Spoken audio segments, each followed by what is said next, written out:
Warriors insider, Nick Friedel. Thank you, sir, for being here. It's so nice not to see you through a screen. I'm like... It's so nice not to have a panic attack. My internet's going to go out at home. Right. Well, speaking of that... Speaking of that, future Hall of Famer Chris Bosh is going to be joining the show once we get some of the technical stuff worked out, so just stay tuned for that. But in the meantime, Nick, let's talk about trade season because it has returned. A deal went down yesterday. The Grizzlies sending big man Jonas Valanciunas and the 17th overall pick in Thursday's draft to the Pelicans for Steven Adams, Eric Bledsoe, 2 future first-round picks, including the 10th overall pick in Thursday's draft. This is all according to sources telling Woj. So who do you think benefits most from this deal, Nick? Rach, at first glance, I was like, well, New Orleans looks pretty good. Valanciunas can play. They got off a couple of mistakes in Adams and that Bledsoe deal. But then I was like, money freed up, cap room. You've got time to go after some more pieces. But then I look at what Memphis got back in those 2 picks. They hit all the time. You've got Ja, you've got Brooks, you've got Jaren Jackson, all the guys on that bench, that young core that has developed, they hit every time they take a swing. Right. So if they like somebody, and it's very clear that they do, in that top 10, it's going to be there for them. And this is a team that almost feels like a college program. They plug guys in their system. They know how to play under Taylor Jenkins. Zach Kleiman knows which buttons to hit behind the scenes. So this group knows what to do, and I think this Grizzlies team is ready to take another big swing in the draft. Well, let's stay with the Memphis side for a minute because the timeline for the Grizzlies, they have this great luxury, the idea that here you go, you have young stars who played so well early that you can draft players now that are still on their timeline. I mean, that's crazy. Normally by the time someone is as good as Ja Morant is, he's 5 or 6 years in. He's not just a couple years in. So this lets them kind of create even more of a talent nucleus all around the same age group. Now, on the Pelican side, it is fascinating. So they drop back 7 spots in the draft, but get a ton more cap flexibility that will let them either match an offer sheet to Lonzo Ball or look for a point guard.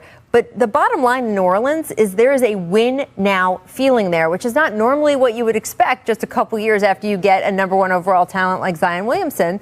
But that pressure is already there on them, right? But, Rach, the problem is... And by win now, I don't mean win a championship right now. I just mean, I don't know, get into the playoffs. That's what I'm talking about. That might help things. Have a winning record. That might help things. That is what I mean by Griffin. Win. The issue for New Orleans, though, is what were they doing bringing in those deals in the first place? They've corrected some mistakes. That's all well and good. But who is coming to New Orleans? This has been a problem for years and years. Who's going there? You've got to develop your own guys, and now you've given up a couple more picks. So I understand that they're trying to win with Zion. It just seems like there's a lot of uncertainty, as there always is in that organization. And if this deal doesn't work and Valanciunas doesn't instantly come in and make a difference, then where do you go? Well, I like the depth that Valanciunas gives them. And look, we got Chris Bosh, so let's get hello, Chris Bosh. We got the technology to work. I'm very happy to see your smiling face. We are talking about this trade that went down yesterday, and it moves Jonas Valanciunas to New Orleans. And I was just talking about the extra dimension he gives them. You have played against him. The fact that he can shoot and had, I think, we'll have to look at the stats, but I think it was either his best season or close to his best season ever this past season. How do you think he can help Zion Williamson? Well, I mean, you can definitely, he's one of those players you can plug in and be successful right away. He can stretch the floor, and he is a big body that can control the paint, rebound, lay some wood in the lower region in the paint. The challenge, in my opinion, is how do you play him and Zion together? Zion played a lot of minutes at the 5 last year, and I think they did have some success with him picking and rolling. Yeah, for sure. And I mean, look, he's one of the most tremendous, outside of Giannis, he's probably one of the most tremendous guys in and around the paint area as far as finishing is concerned. But I think, in my opinion, if you look at it, Memphis just wins this trade by far. They get more picks. You get an even swap in bigs between Steven Adams and Valanciunas, but they also get Bledsoe. So he can be in a position to where he's coming off the bench and really aiding this fast, young Memphis Grizzlies team. And, I think they have a tremendous upside right now. I think Steven Adams, you can plug him in right away. He's going to be able to get guys open. For Ja Morant to have a big like Steven Adams, that's always a luxury because he's going to look to protect him and get his guys open. But all in all, they got more picks. They got pretty much an even trade on the bigs, and they got Eric Bledsoe in the deal and a top 10 protected pick. I mean, you have to say that Memphis walks away the winner in this one. Well, I'm sure New Orleans feels like they got the better of the deal in terms of the big men just because Valanciunas can do a little bit more dexterous on the court. But your point about Steven Adams, so well taken. And I know Memphis is not grit and grind officially anymore or even in their style of play.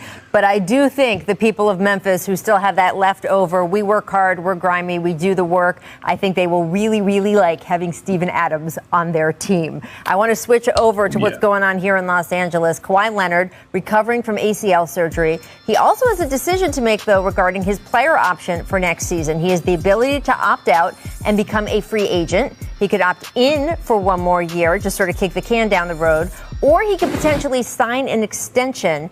Chris, you have been in this situation yourself. What do you expect Kawhi to do? Do you think that he'll remain with the Clippers in one of those variations? Yeah, I think they should run it back. You can arguably look at this last season, and I'm sure Kawhi can say, man, we could have won an NBA championship if I don't go down. They weren't 100% playing the Phoenix Suns. And, you can potentially say that they could match up better with the Bucks in that final series. But him kind of not being able to finish the season and still them having the success that they had, with playoff P, making sure that he's doing what he needs to do. Now. Rightfully earned. He came and he showed up, and I think they all put on display why Kawhi should return. They've got a great coaching staff. They've got great pieces. I think they can make a couple of more moves, maybe be active in the trade market a little bit. But you definitely want to run it back if you're in that position. It's not easy to be a top 4 team in the West. And if you're on a top 4 team, I think you should stay put. I think you should retool it. And I think, they'll have a chance to be one of the best teams in the NBA and compete for a championship next year with a healthy Kawhi. Rach, I'm with Chris. Because if you're that close to a title, if you feel that comfortable about being at home, why would you not just stay, rehab, and then come back if you can at the end of the year? And if you can, you give yourself a whole stretch of being with the staff that, you've developed at least some kind of comfort level with, and you've got your own people that can take a look at you whenever you want. If I'm Kawhi, I take that one more year. I see where I'm at a year from now.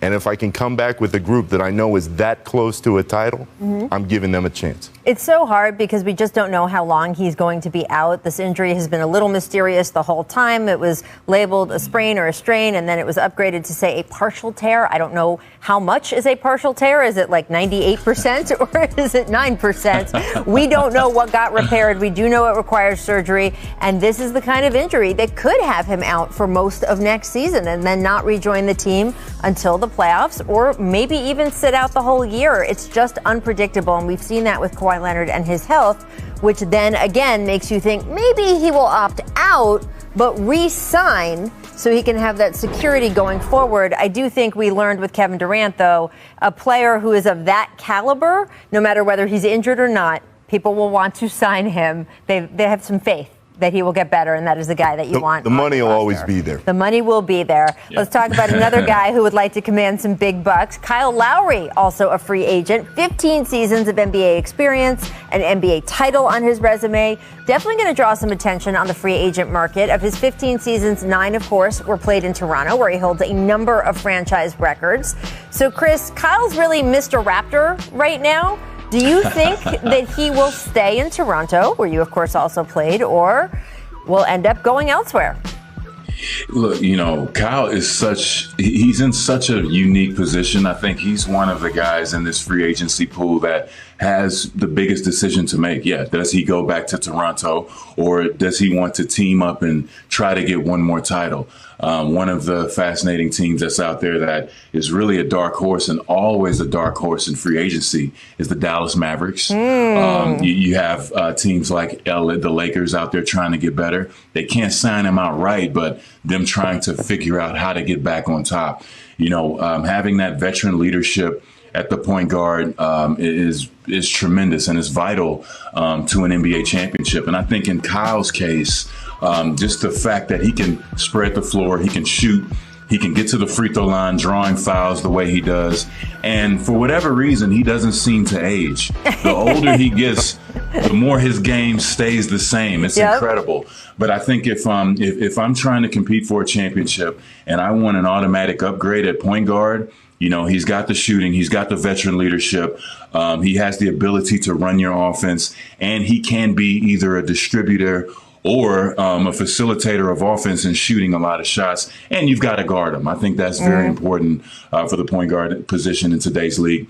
He's in a very, very interesting situation. He's going to have a very difficult choice to make very soon, but I'm sure everybody's going to be knocking at his door trying to get better and upgrade at that position. Philly. I want Philly this homecoming. Well, he is a Philly guy, as you know. You put him with Embiid, and you know what he's going to give you with Doc. Yes. Those guys together can make it happen. And Kyle Lowry is a leader. That group could use another voice in that locker room. Chris mentioned all the reasons why on the floor he can be that guy that everybody rallies around. Yep. But he's got the experience, he's got the talent, and at this stage of his career, Rach, he wants to win again. Right. Philly gives him that best opportunity. He goes home. I think it makes a lot of sense for the Sixers. It also makes a potential Ben Simmons trade, which we've been discussing this week, that the Sixers are looking into, not necessarily going to make, but are looking into, a little bit less painful, because what you lose with Ben is an elite player who's so good on the defensive end. And Kyle Lowry is a guy, if you brought him in, well, Chris, you know, from going up against him, the man can defend, right? I mean, he just brings that toughness and tenacity to any team. Well, I mean, he's a champion, right? He's going to do those things necessary to win. And I can't believe I didn't think of Philly. Philly is a good one, you know. Yeah, bringing the Broad Street Bullies back. I'm sure that Philly is in a position to where they felt that they could have competed a lot better. They didn't even get to the Eastern Conference Finals. So they've got a lot to prove. Embiid's got a lot to prove. And, you know, with Daryl Morey and Elton Brand at the helm of that organization, they want to win now, too. So expect them to make some big moves as well. But I like that. Kyle Lowry to the Philadelphia 76ers. I can't believe I didn't see that one. Although you did throw some cap mechanics in your initial answer, which I was very impressed with. So nice on you for the whole sign and trade thing that you were throwing in there as well. Kyle Lowry, I just want to note, is 35 years old. So that may factor into some teams' thinking, although he had a lighter season. Is that what we should call it? Last year in Tampa, there was a lot of golf played. There was a lot of being held out of games so that they finished a certain way. I don't know what that's called in the NBA. I can't quite remember. But yes, it will be interesting to see what Kyle Lowry does. Coming up, we're going to talk a little bit Steph Curry. We've got his top 5 plays of this season. So how he can finish the ball around the rim. It's incredible. And he built up his strength so much this past season. He's able to fight more. He puts in that work every day on all that stuff. Number 3 beats the first quarter buzzer in San Antonio with a little giddy up there at the end. The amount of confidence that these guys have playing alongside him when they know he can drop those kind of shots. Juan Toscano-Anderson said, hey, it's like being in a fight with Mike Tyson. You know you've got your guy. Well, Chris, talk about finishes. Look at that circus layup. Come on. You know, and let me ask you a question. Is this good defense in everything that we're watching? Every defense that he's beating. It's good defense, right? There's 4 guys there. There's 4 guys. I remember after that game, I was asking him if it was like from the Come Fly With Me video. This was amazing. I was in the arena for this. Lefty shot versus the Celtics. Come on. This is like the Inigo Montoya and the Princess Bride. Oh, I forgot. I could do this with my left hand as well. Yeah, I'm left-handed. I'm left-handed, by the way. Chris, that's amazing. He got on and just started laughing. Right? Everybody just laughs at the end because they've seen him do it so many times. So Steph Curry, of course, look, it's not like anybody forgot about Steph Curry, but there was such a rough Warrior season the season before. This year, he was allowed to be Steph, especially once James Wiseman got hurt and the way they were running that offense changed. And with draft day now just 2 days away, the Dubs have decisions to make about how to build around him. They have the number 7 and 14 picks in the draft. They do have a young stud in James Wiseman. They also expect Klay Thompson back next season. So there's a lot to be optimistic about. but they don't feel yet, oh my gosh, this is a championship team all over again. Just bank it. We're good. There are different paths they can go to try to improve. So, Nick, you are as close to the Warriors as anyone at ESPN. What are they looking to do on this pivotal week? And then what do you think they can do? Because those are two different questions. Rachel, first one is Bob Myers is going to live on the phone in the next few days. And he admitted as much when we talked to him yesterday. He's saying everything can change in a matter of moments. Everything goes up to the deadline when you're ready to make that pick, more so than any other point that he can remember in his career. Having said that, in the end, I still expect the Warriors to make both these picks because there's not be able to trade them. They're going to try. I think they'd love to pair one more veteran with Steph, Clay, and Draymond heading into the new year. But where's that guy? Right. I mean, that guy in theory would be a guy like Bradley Beal, and there's been a lot of speculation around him for over a year, potentially going to the Warriors, but there's no indication yet that he would move from the Wizards. And so knowing that, I just don't know who's out there who's going to make them that much better when you're giving up the draft capital that they would have to in order to make that move. So they're going to continue to work the phones. I know Bob and his staff have been on it the last couple weeks, but in the end, when we're sitting there on Thursday, I'd expect them to make both those picks. What about you, Chris? What do you think's going to happen there?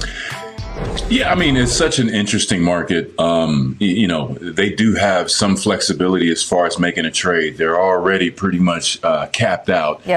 So they won't be able to sign somebody outright. They will have to be very creative in the trade market if they want to make that move. But I like the team that they have right now. Anytime you have a healthy Clay, hopefully, and a healthy Steph Curry, you can almost put anybody out there and win a lot of basketball games. For them, it's championship or bust, and you definitely want to maximize Steph and Clay's years that they have in their prime. But with that said, I think they're in a tremendous position to really add some 3-and-D guys. They just have to strengthen what they have right now. And if I'm Jeff Wiseman, I know I'm kind of breaking off right now. James, young fella. James Wiseman. Excuse me. But when you are in a position like that and you have those two shooters, pick and roll. Pick and roll. I wouldn't shoot a jumper. I would watch, all the tapes I can on Giannis right now and say, okay, how can I finish close to the basket? How can I get as many dunks per game as I can possibly muster? Because if he sets screens and works on his game as far as getting those guys open and diving to the rim, he will make them better. Their team will be better, and Draymond will pass him the ball. So all he has to do is make sure he's working on his game. They need to work on the continuity of what they have.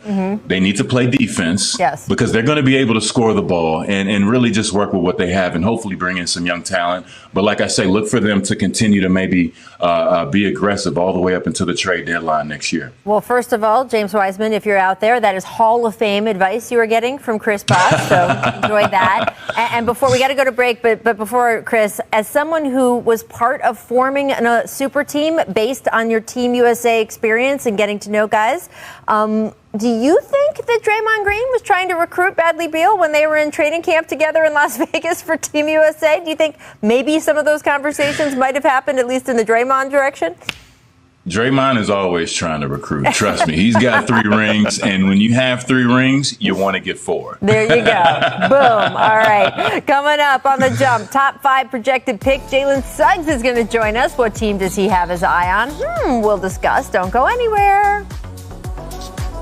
Are you ready for the beaches? Are you ready for the weekends? Are you ready for the summer? 'Cause summer's not ready for me. Are you ready for the long nights? With your body Well deserved. Gonzaga guard Jalen Suggs, welcome back to the show. We're thrilled to have you. Thank you. It's nice to see you both. Woo, what a perch you've got up there. You are joining us on behalf of Wilson, which is going to be the NBA's new official game ball, starting with this upcoming 75th anniversary season. And you have a little advanced knowledge, friend. You played with a Wilson ball during your run to the national championship game this past March. So I know how particular you guys are about what you shoot with. What makes this new ball a good one to hoop with? Why is the rest of the NBA going to be happy when they get their hands on it? It's perfect. It's a great basketball, to start with. Of course, basketball players are extremely particular, and a bad ball, is definitely something that bothers us on the court. But a great ball. And, playing with the Wilson in college, even in high school and AAU, it's kind of like it's making the transition with me to the NBA. So, man, couldn't be more happy. I got to use it during my pre-draft process and loved it. So, super excited. Jalen, Mike Schmitz here. First of all, just want to say big fan of the way you approach the game, your competitiveness, your toughness. I think you're a great example for the next generation of players. But want to ask you, what are the biggest things you think you can bring to the next level? Of course, you mentioned thank you. And you mentioned my competitive spirit, and my approach. I think that couples with leadership. In the locker room, on the floor, I'm going to talk my talk and I'm going to go back it up, and I think that's why people gravitate, towards me as a leader in the locker room, and then just my versatility, guarding 1 through 3, some of the best players in the league, night in and night out, taking command of an offense, and something that, people haven't seen too much that, I'm very confident I can do, is create my own shot and knock it down. So, just super excited, to get to the next level, and show that. Well, look, it's going to become official this Thursday. We're counting down. However, you are leaving college, and I wanted to get your reaction to the NCAA allowing student athletes to pursue name, image, and likeness deals. And the people of Gonzaga would like to know if you would have maybe stayed longer if those rules had been in place during your time there. I think we can leave that to what-if scenarios along with football, but I'm extremely happy, for NCAA, for the players. I think it was great that they passed it. Just hoping that a lot of the athletes, to take advantage of it, and do it the right way. Go about it the right way. But I'm happy for them, and the opportunities that this opens up for everybody.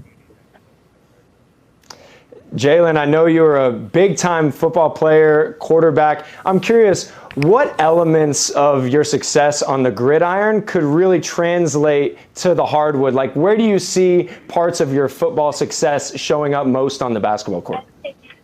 Of course, the physicality, just the way that I embrace contact, going to the basket, defending, the physicality that I play with.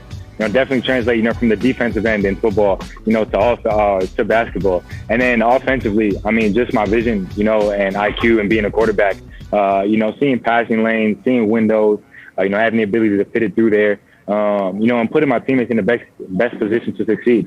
Little things like getting a ball in a shooter's pocket for a shooter. You might not recognize, you might not work on it that much, but, for a shooter, it's a big thing. So, I think those are the two biggest things that translate from football players over to the NBA. It's so interesting, Jalen, because I think for the past 10 years or maybe even more, a lot of kids have specialized just in one sport from an early age. But there's so many studies out now that the kids who did what you do, who do play multiple sports, do better in your chosen sport. So we will be looking for you with that in basketball. I know that no one in this draft wants to be compared to current players. You're your own man. But I do want to know who you grew up watching. What player as a youngster did you try to model your game after? I watched a ton of people, and pick things from different people. I watched Derrick Rose. Me and my dad loved watching Michael Jordan. It's someone who we studied a lot. And then, guys today like Drew Holiday, Damian Lillard is one of my favorites. And that's just to name a few, little things that I picked up from the game and, try to emulate in mine. And Jalen, you're going to live on one shining moment really for the rest of your career based on, the big shot that you made in the NCAA tournament. I'm curious, what do you remember about that shot, and how often are you asked about it? I'm asked about it all the time, and it's brought up all the time. It's funny, man. Just, those are shots you practice in the gym, or not practice that you just mess around with. Now to be in the moment, and be able to live that out and jumping on the table, I could, see my family, see my friends who were there at the game, and share that moment with them and my teammates. Man, it was so special. Man, I've watched it a couple of times by myself, just reminiscing and looking back, on the season. So, really fun just to be able to be etched into March Madness history. And this is a crazy week upcoming for you, Jalen, which is evidenced by the fact that we are talking to you on top of the Empire State Building. But in addition to getting drafted on Thursday, you are going to then go to a city. I think sometimes guys are so excited to get to the pros, they haven't thought through all the way that, oh, wait, I'm going to find out where I'm going to spend up to the next 7 years of my life. Our latest ESPN Plus mock draft has you going 4th overall to the Raptors. Do you have any reaction to maybe ending up in Toronto? And do you have your eyes on any particular city or team you'd like to go to? I think any city, honestly, in the league, I will embrace, and I'll go in and bring my humbleness, bring my competitiveness, just bring my positive spirit to the city, and winning culture. I look at the finals this year in Milwaukee, the NFL, just the way they celebrate, the way they have the parade and share that with the entire city, because they back them, through all the ups and downs. That's what I'm looking forward to most. So whether that's, whoever it may be in the draft, come Thursday, I'm extremely excited about it. Well, that's great. I mean, look, you saw during college what a rabid fan base can be. We have some great fan bases around the NBA. I know they're going to embrace you. The first 100 official Wilson NBA game balls will be available for purchase at Wilson.com on Thursday. Jalen's going to be repping them. And Jalen, you will be at the draft on Thursday night. Best of luck, and thank you for joining us. Thank you. I appreciate it. Must be nice on the top of the Empire State Building. Thank you also to Mike for joining the show. Coming up, we'll get Nick and Chris back and talk a little bit about KD. He says chemistry on Team USA is good. Is that BS or real talk? One of our favorite games. Back next on The Jump.